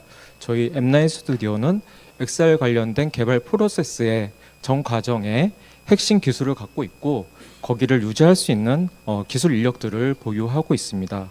그래서 기획에서부터 구성까지 그리고 실제로 공간 구축까지 전 프로세스들을 아울러서 개발할 수 있는 원스톱의 개발 시스템을 갖고 있는 국내 몇 안 되는 개발사 중에 하나입니다. 그리고 저희 인력 구성은 전체 인원 중에 70% 이상이 개발과 직접 관련되어 있는 그런 인원들입니다. 그래서 저희 회사는 기술 중심의 개발 중심의 개발사라고 보시면 될 것 같습니다. 저희 M9 스튜디오는 XR 관련된 사업을 시작한 이래로 꾸준히 성장하고 있습니다. 매년 20에서 30% 이상 꾸준히 성장을 해왔고요. 2023년도 같은 경우에는 저희가 매출을 130억을 달성을 했고, 그래서 저희가 여러 가지 그 재무 기준이 A+에 또 신용 평가도 받았습니다. 그리고 올해 매출 기준은 저희가 300억을 목표로 열심히 달리고 있습니다. 이런 저희 회사의 어떤 재무적인 성과들은 단순히 뭐 저희의 어떤 그런 부분도 있겠지만 XR 시장이 그만큼 성장하고 발전하고 있다라는 그런 부분에 대한 반증이라고도 생각하고 있습니다. 최근에 XR이나 VR 관련된 기술들이 많이 이제 현장에 보급되고 보편화되고 있는 추세이기는 한데 아직도 XR이나 그런 기술들에 대한 용어나 관련 개념들에 대한 이해가 좀 많이 부족한 부분들이 계셔서 제가 관련된 기술에 대한 내용들을 좀 먼저 소개해드리고 시작을 하겠습니다. 먼저 XR은 그 익스텐디드 리얼리티라고 해서 확장 현실이라고 하는 용어입니다. 쉽게 말해서 VR이나 AR이나 MR이나 더 나아가서 메타버스 이런 그런 기술들을 총칭하는 아울러 얘기하는 그런 단어라고 볼 수 있는데요. 비교적 최근에 나온 그런 개념이라고 볼 수 있고 쉽게 또 좀 더 이제 풀어서 말씀드리면 초실감 기술이라고 표현도 할 수 있습니다. 그럼 이제 각 기술별로 제가 상세하게 영상과 함께 좀 설명을 드리도록 하겠습니다. 먼저 AR 그 증강현실 부분입니다. AR은 그 위치 기반의 정보를 받고 우리가 경험하는 현실 세계 위에다가 가상의 물체나 가상의 정보들을 더 씌워서 상호작용하는 그런 기술이라고 할 수 있습니다. 최근에 몇 년 전에 나왔던 포켓몬고 같은 그런 게임이 AR의 가장 대표적인 어떤 그런 컨텐츠라고 볼 수 있을 것 같고요. 주로 스마트폰이나 타블렛 같은 그런 모바일 디바이스에서 많이 활용이 되고 있습니다. 예, 다음으로는 VR, 가상현실 부분입니다.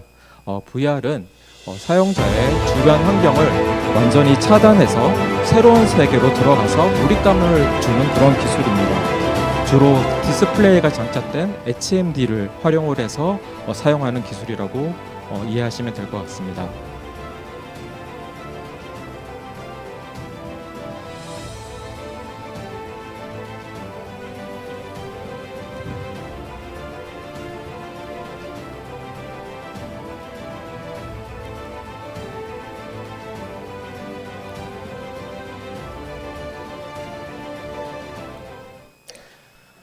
네, 다음으로 마지막으로 MR 부분입니다. MR은 믹스드 리얼리티라고 해서 혼합현실 부분입니다.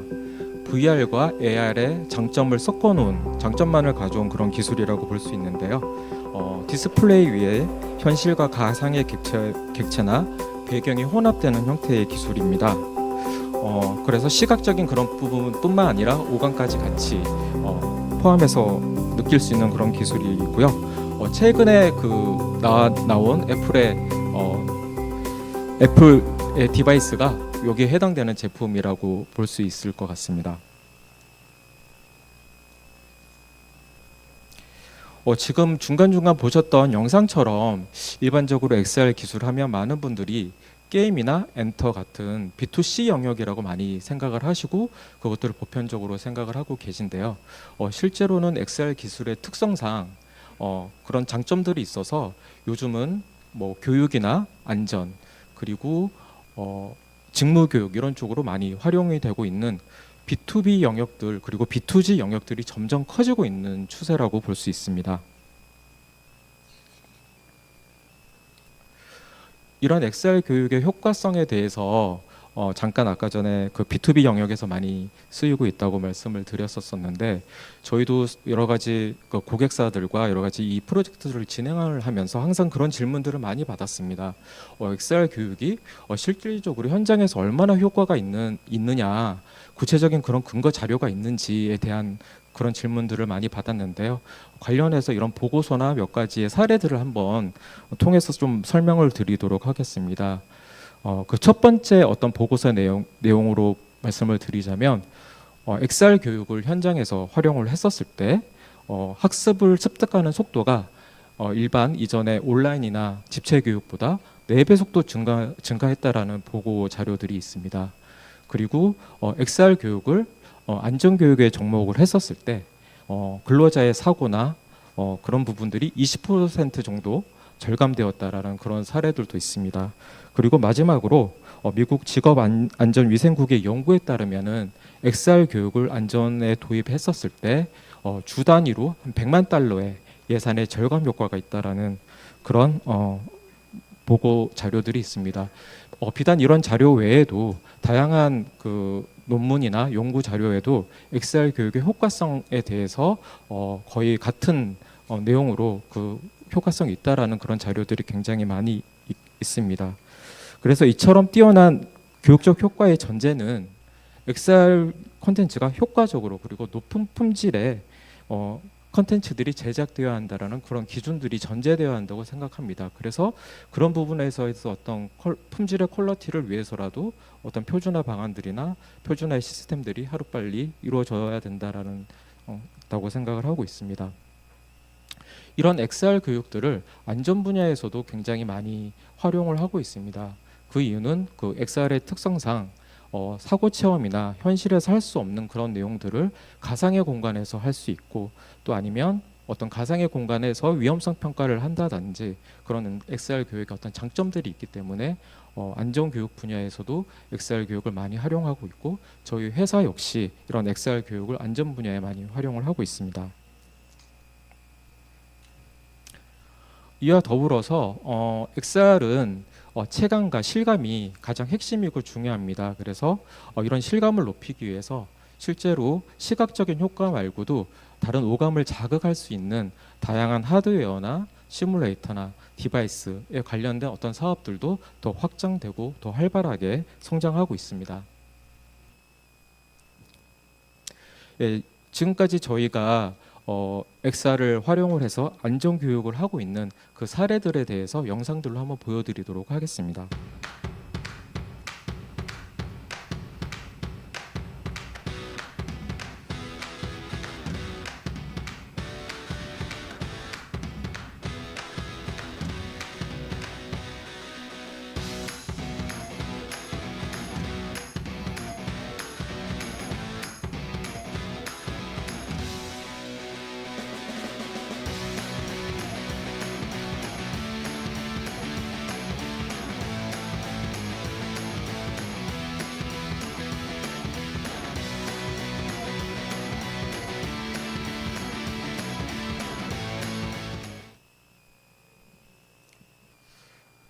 저희가 관련된 프로젝트들이나 XR 사업들을 이렇게 운영을 하면서 좋았던 부분들도 있었지만 개발하면서 굉장히 어려움들도 있었습니다. 크게 저희가 개발하면서 그 과정에서 어려움들을 세 가지로 좀 정리를 하자면 개발 여건이나 어떤 상황들이나 그런 거에 따라서 프로젝트의 어떤 품질들이 고르지 않는다.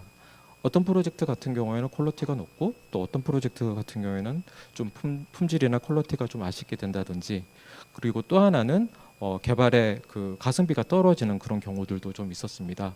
그리고 마지막으로 프로젝트에 따라서 투입되는 인원의 변동이나 또 여러 가지 인사 개편의 문제로 뭔가 그 인적인 요인들이 교체가 됐었을 때 저희가 고생해서 만들어 놓은 그런 기술들이 단절이 된다거나 공유가 안 된다거나 이런 어려움들이 있었습니다. 그래서 저희가 이런 세 가지 가장 중요한 어려움들을 극복하기 위해서 내부에서 많이 고민을 했었는데, 그 결과는 내용은 저희가 표준화나 어떤 내부의 어떤 기술적인 그런 기준들을 마련을 해서 그것들을 통해서 극복해보자라는 그런 결론으로 이런 문제 해결을 위해서 표준화 관점에서 접근과 도전을 시작하게 되었습니다.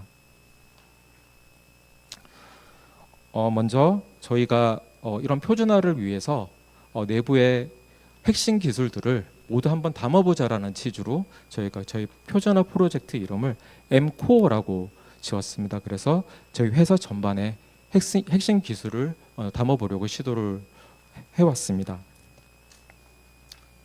XR 개발 같은 경우에는 다른 컨텐츠 개발이나 시스템 개발과는 좀 다르게 특수하게 좀 고려해야 될 상황들이 좀 있습니다.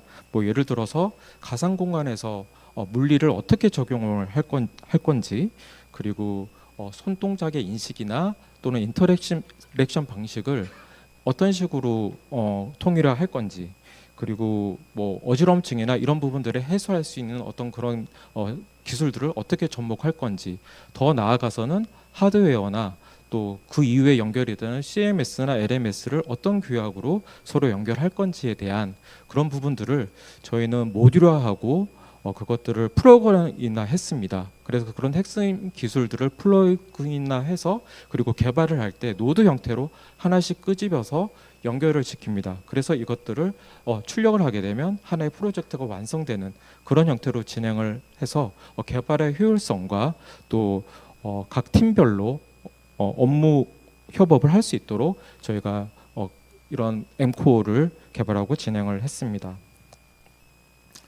이런 표준화를 통해서 저희가 처음에 의도하지 않았던 그런 효과도 있었습니다. 그것은 저희 브랜드의 정체성을 정립하는 데도 좀 도움이 되었습니다. 저희에게는 그 세이프라인이라는 브랜드와 또 다중 솔루션인 메타 트레이닝이라는 그 자체 브랜드가 있습니다. 이런 M코어를 통해서 저희의 브랜드들이 통일성 있는 톤 앤 매너하고 교육 구성을 가지게 되었고, 더욱 안정적으로 저희만의 특색 있는 XR 브랜드를 가지게 되었습니다. 저희 XR 안전교육 브랜드인 세이프라인은 M코어 모듈을 기반으로 해서 산재된 컨텐츠를 카테고리화하고 교육 유형을 분류해서 컨텐츠와 연동되는 시뮬레이터나 하드웨어의 호환성을 규격화해서 제품군을 더욱더 확장할 수 있었습니다.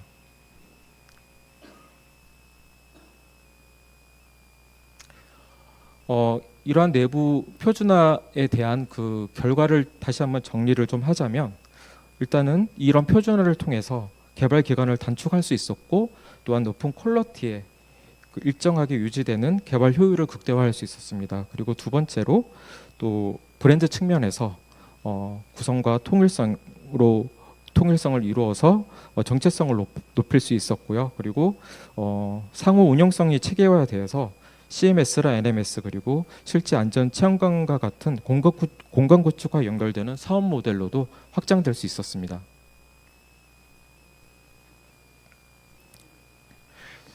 지금 보시는 영상은 저희가 그동안 개발된 M코어를 기반으로 만들어진 프로젝트에 관련된 영상입니다. 저희가 M코어를 한 2년 정도 시간을 투자해서 개발을 했고요. 그리고 작년부터 이 M코어를 적용한 프로젝트들을 하게 됐습니다. 짧은 기간임에도 불구하고 M코어를 적용한 프로젝트의 퀄리티는 안정적이고 굉장히 높게 운영이 되고 있습니다.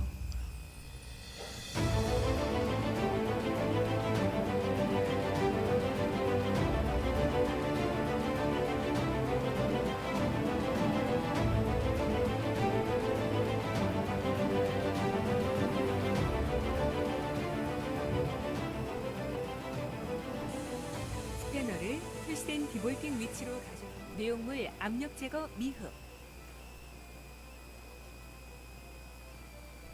스팀아웃이 잘 진행되는지 확인합니다. 메인 포인트에서 LEL 측정 결과 3% 분리해 주세요. 13번 밸브와 연결되어 있는 이제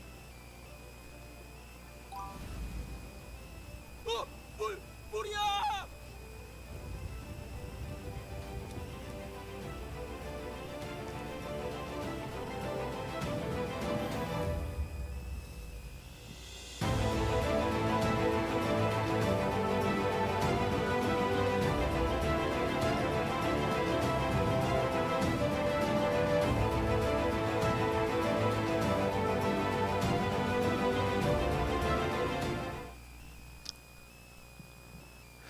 네, 엔코어 프로젝트는 지속적이고 일어나면 바뀔 정도의 빠르게 발전하는 XR 기술 발전에 맞추어서 현재도 지속적으로 개정되고 확장되고 있습니다. 특히 MR 기술이 주목받고 있는 현 시점에서 저희는 엔코어 MR 모듈을 확장하여 혼합 현실에 적용해서 관련 프로젝트들을 통해서 새로운 시도들을 진행을 하고 있습니다.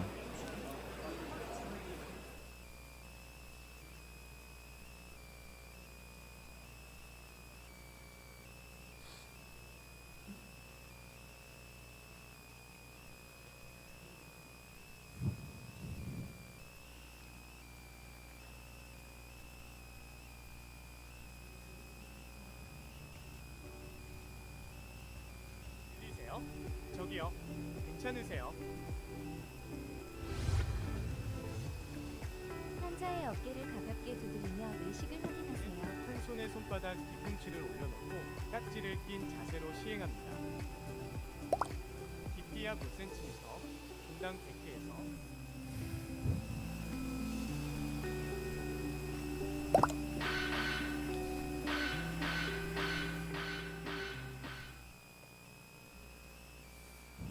네, 엔코어를 통해서 LMS와 CMS를 체계적으로 관리할 수 있게 되어서 다양한 고객사들에게 기본적인 LMS와 CMS를 쉽게 도입할 수 있도록 지원해 드릴 수 있게 되었습니다. 그래서 기본 모듈 외에도 각 고객사의 특수성을 고려해서 커스텀 형태의 모듈도 적용할 수 있도록 관리하고 있습니다.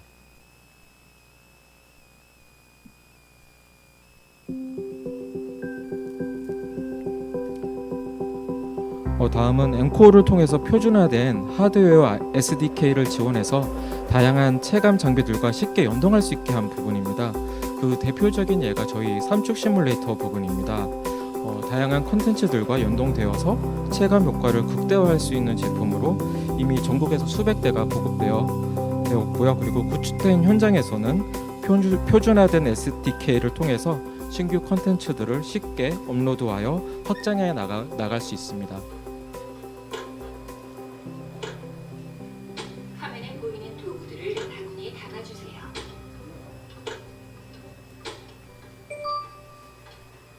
작업장에서 사용할 도구 바구니를 집어주세요. 몸을 돌려 로프를 바라봐 주세요.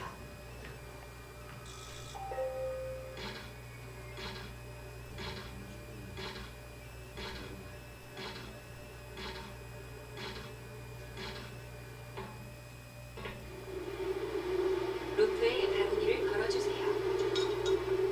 저기 설치가 제대로 안 된 것 같은데 가서 확인해봐야겠다.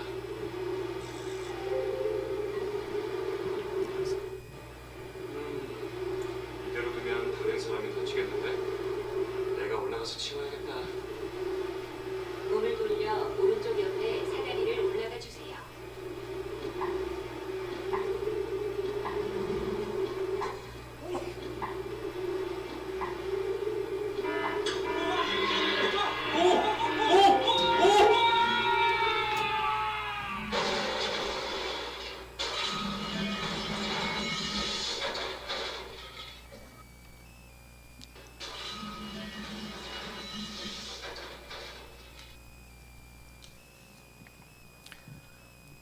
네, 다음은 교육 수행 시에 운영 요원이나 관리자가 없어도 교육생이 셀프로 쉽게 편하게 XR 교육을 접할 수 있는 VR 키오스크 시스템을 개발한 부분입니다.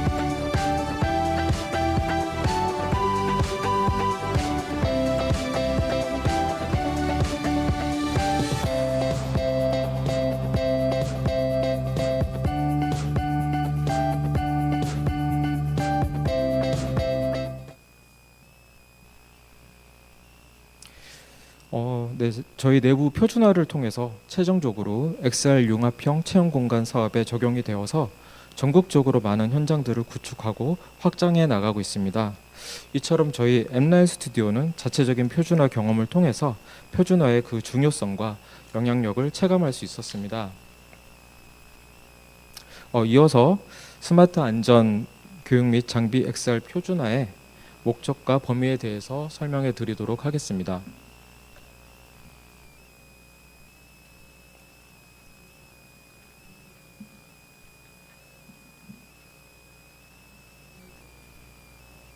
네, 먼저 소프트웨어 개발 방법론적인 측면에서 저희가 한번 고민을 해봤습니다. 그 대표적인 예로 이미 많은 기업들이 활용하고 있고 또 알고 있는 에자일이나 스크럼 개발 방법론들이 있을 것 같습니다. 저희 스마트 안전 XR 부분도 에자일처럼 프로젝트의 실무에 활용할 수 있는 그런 실용적인 개발 방법론을 표준화해서 그것들을 지향하는 것을 목표로 삼아야 될 것 같습니다. 대략적으로 XR 스마트 안전 교육과 장비 표준화의 범위를 설정해 보면 현재 산업 안전을 중심으로 전개 중인 XR 안전 교육의 카테고리를 보다 넓고 체계적으로 확장해야 될 필요가 있습니다. 안전 교육은 보통 그 공통의 범위를 가지고 있다고 생각을 합니다. 그래서 컨텐츠의 구성 요소나 품질, 교육 방법론, 인터페이스, 관리 배포, 지침 등을 정의하고 각 카테고리별로 적용할 수 있도록 해서 향후 다양한 분야에서 활용성을 고려한 표준화 범위의 설정이 필요하다고 생각합니다. 다음은 각 영역별로 상세한 표준화의 대상의 항목들을 보시는 도식과 같이 간단한 예시로 구성을 해보았습니다. 실제 추진 과정에서는 이보다 더 전문화되고 체계성이 높은 형태의 표준화를 추진하게 될 것입니다. XR 콘텐츠 및 장비 표준화와 관련해서 이미 여러 표준화 관련 기관에서 일부 영역의 프로젝트 그룹이 형성되어 추진되고 있습니다. 국내에서는 그 대표적으로 애뜨리가 그 대표 기관이라고 할 수 있습니다. XR 안전 교육 분야에도 더 늦지 않게 해당 국제기관이나 이런 부분들을 통해서 표준화를 참고하고 유기적으로 협업해서 그 가치를 공인받고 도입할 수 있는 형태로 추진되어야 할 것 같습니다. 또한 안전이라는 그 특수한 영역을 이론적 법적 관점에서 뒷받침할 수 있도록 안전과 관련된 다양한 전문기관과 협업하고 공동 연구 등이 함께 수반되어야 될 것 같습니다. 네, 마지막으로 결론을 말씀을 드리면 AI 등 최신 기술들이 하루가 다르게 발전하면서 XR 안전 교육을 포함한 스마트 안전 기술의 필요성과 그 비중들이 점차 커지고 있습니다. 저는 안전 교육은 단순 교육이 아니라 몸으로 체화되어서 무의식적으로 행동으로 이루어질 수 있는 훈련이 되어야 된다고 생각합니다. 그런 측면에서 XR 교육은 앞으로 안전 분야에서 중요한 기술이라고 생각하고 그 표준화는 시급하다고 생각이 됩니다. 저희 엠라인 스튜디오는 한국 스마트 안전 보건 기술협회의 구성원으로서 협회와 더불어 체계적인 노력으로 XR 안전의 표준화를 이루어내어 안전한 대한민국을 만드는 데 기여할 수 있도록 하겠습니다. 네, 이상 발표를 마치도록 하겠습니다. 네, 감사합니다. 네, 감사합니다.